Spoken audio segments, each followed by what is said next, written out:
welcome to Future IT Academy, your place for inspiration and transformation. Are you a student, database administrator, or software developer? Here you will find answers to your IT questions. We will help you to build your IT skills to bring you to the next level. Take the next step, subscribe to this channel, and join to this journey to learn, grow, and shape the future together. Today, I will show you step by step how to switch a MS SQL database offline and bring it back online. This is a very important feature to maintain your database server. Let's get started. Many of you might be wondering, why should we take a database offline? The answer is for maintenance purposes. Some common examples are like when we perform Windows updates on the database host, or if the host system requires multiple restarts during update, or to prevent users from connecting to the database during a critical maintenance task. By setting the database to offline, you assure that no user or application can access to your database.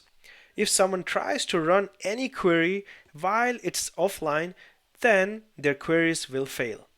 This will give you a controlled environment for updates and maintenance.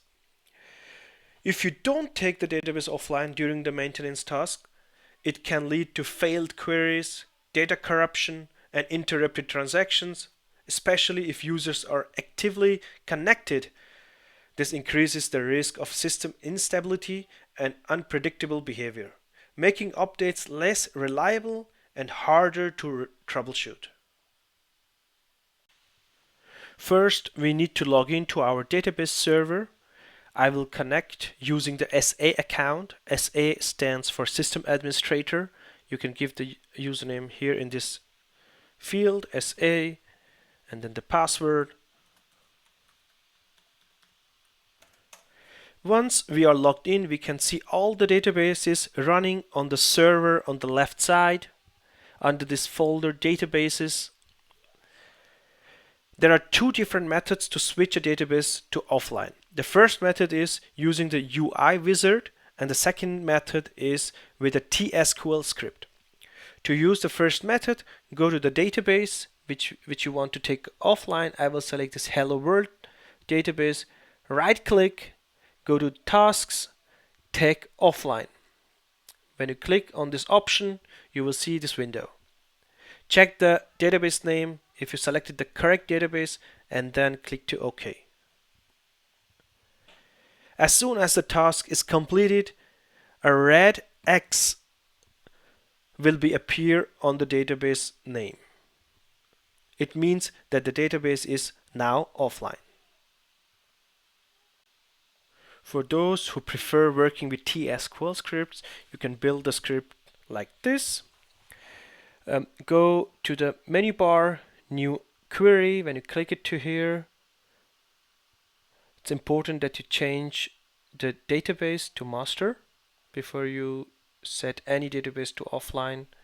Write this command, alter database, and then you need the database name. I will select this music database, just drag and drop it here.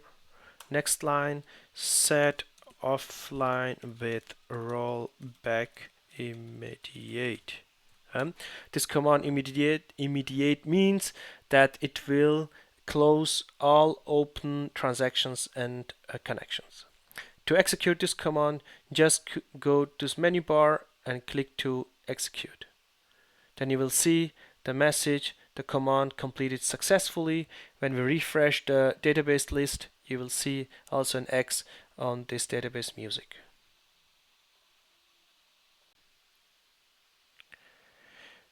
Now we want to bring the database back online. For this, I will use first the TSQL command. For that, you will write here the command again, alter database, then select the database which you want to bring online again. I will select the music database, and then you need to say on the next line, set online, and then semicolon.